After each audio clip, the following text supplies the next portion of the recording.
Hey, welcome to another book talk with Tracy. It seemed like a good time to talk about something that a lot of people are talking about, especially authors and teachers or another group, and I'm in both of those groups. It is the new AI technology that has come out, ChatGPT. And in fact, this is a book talk, so I'm going to be looking specifically at this book that I got through my school. It's called AI for Educators. I'm still in the process of reading it, and I'm actually part of a book club we're discussing the book. But I will say that I have a few opinions about it myself already. I've written a couple of articles for various blogs on it, and it's just a super interesting topic. It feels like something out of the future, It feels like something out of a science fiction movie. And in fact, I'm wearing my Live Long and Prosper shirt today. It was actually a coincidence that I'm wearing this shirt. But I thought, well, it kind of makes sense. Because in many ways it does feel like something, mind-boggling out of the future.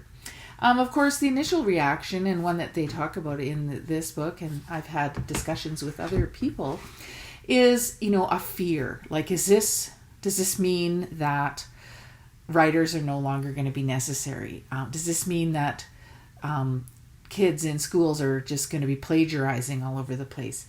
And, there are some real fears, I guess, and certainly some downsides. There will be people who try to pass off what ChatGPT can write as their own. And for those who don't know, just really briefly, it's an artificial intelligence that when you give it a prompt, it can actually write original work. So based on what it gleans from the internet. So it's not really plagiarizing in that it's not just word for word taking something from an article on the internet or someone else's work. It's taking all of that knowledge and putting it together into something original. Now, one of the things, because I've done a little bit of experimenting on my own with it, one of the things I noticed is that when you just ask it to write an article, it does sound very robotic. It sounds very formulaic because it's a robot. So it actually does a good job of correctly saying things, but it's a little bit soulless. And so that's one thing, like certainly as a writer, I mean, if you're a writer, you must love writing. So why would you be relying on it? But it's only as good as the prompts that you put in. So one experiment that you can do, or that I've seen people do, is ask it to write an article on any given topic or whatever, but in the style of someone, in the style of Margaret Atwood, in the style of Stuart McLean, in the style of, Ray Bradbury, whatever. And then the robot has something to kind of go by, and it does end up sounding much more authentic and more human.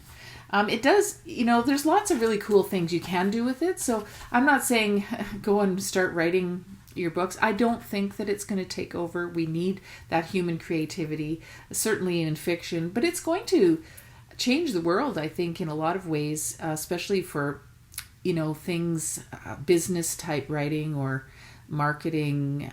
There's all kinds of applications. And in fact, recently, I just watched some YouTube videos where it was amazing because, like I said, it all depends on the prompts that you put in. So in fact, authors and anybody can use it to, spark ideas, to give advice on their own writing. Like there's actually a lot of really cool applications. It's not all negative, and I'm finding that in this book as well. One of the comparisons that they make is, when calculators came out way back in whenever that was, the 70s or the 80s, whatever, and there was this fear, like, oh no, now kids aren't going to know how to do math, and it's the end of it's going to be all cheaters. As my husband pointed out, well, there are lots of people, you go into a store, they don't know how to do change unless they do it on their cash register. So yeah, there's some things that have happened in that way. But I think you'll find that, kids in school are doing math, like advanced math, calculus and things like that, that they never would have been able to do without graphing calculators. I mean, those are just standard equipment in schools now. The same with, using the internet for research and stuff. I mean, no longer are you going through the old print encyclopedias and things. So, the world changes. And yes, it's kind of scary. We're sort of in the beginning stages where we're not quite sure how we're going to use things. And I think there's a lot of backlash. There's people very against it or very afraid. And then there's others who are just basically saying, yay, we're going to do everything. I think things are going to level out. And what I'm finding, especially from this book, AI for Educators, and even from my own research and use of it, because I've been experimenting, is that it's a tool. So I think it's going to be about learning how to use the tools. Not, it wasn't created so that it could just take over the world and there would be no room for new ideas or for books. So, and for authors. So as an author myself, I'm not worried. It's kind of exciting because I'm a bit of a sci-fi nerd anyway. And I'm trying, to just experiment with different ways of using it. Not so much in my own writing, but just ways that I can use it as a writer to give me ideas or help with editing or, with marketing things and that kind of thing. So it's a very interesting topic. I'm really looking forward to my book club and chatting about this with other people who are interested in the topic. And, I just thought, well, it seemed like a good opportunity to talk about that with you. This is Book Talk with Tracy.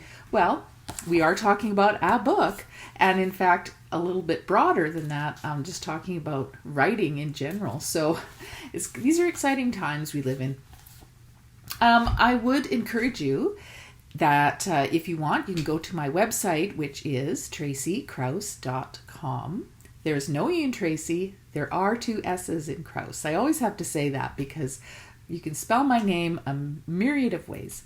But if you go to tracykrause.com, you will see all of my books and plays, all kinds of fiction books, plays, stage plays, nonfiction books, and devotionals. So lots of things. I haven't written anything like this, however, but I do love to read. So this is a cool topic for me. Anyway, thanks for stopping by. We will see you again on another Book Talk with Tracy.